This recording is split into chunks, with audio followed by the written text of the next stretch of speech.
Atentos los mayores, atenta la audiencia, que están aquí los cuentos de Enrique Carballeira. Están aquí los cuentos de Enrique Carballeira. Cuentos de trazo suelto.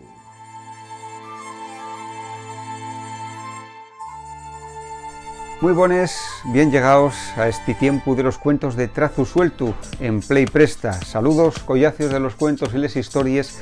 Un día más cuando pues vamos a llegaros una historia, una narración que tiene como protagonista pues a un personaje que lleva sábana. Nada más que os voy a adelantar eso, a ver si vos presta.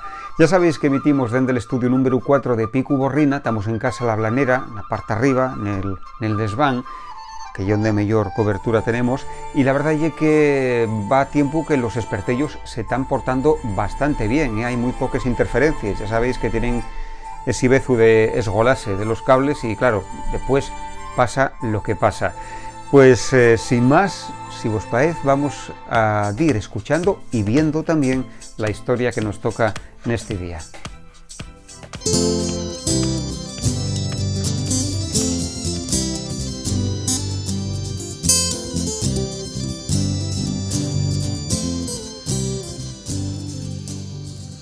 Va muchos años apareció pel pueblo de Pico Borrina una fantasma nueva.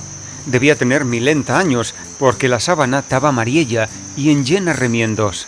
Y era la fantasma d'un viejo molinero que morriera en tiempos de la castaña María, cuando les bruches esnalaben neses coves y los cuélebres atacaban los castiellos. El espíritu aquel llevaba muchos años dando vueltas per todo el continente, brincando de una ciudad en otra y visitando muchos países. Una vez hasta participar en el Congreso Internacional de Fantasmes de Escocia, donde conociera a muchos collacios y donde pudo deprender d'elles lingües.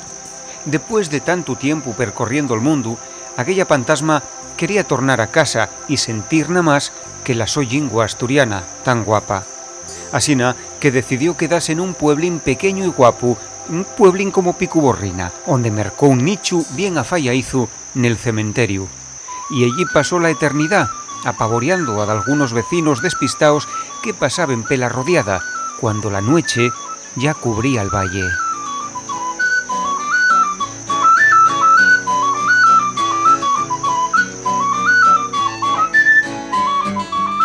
¿Prestamos el cuentín de güey? Pues ya sabéis, si queréis más, no perdáis la sintonía de Play Presta. ¡Hasta luego!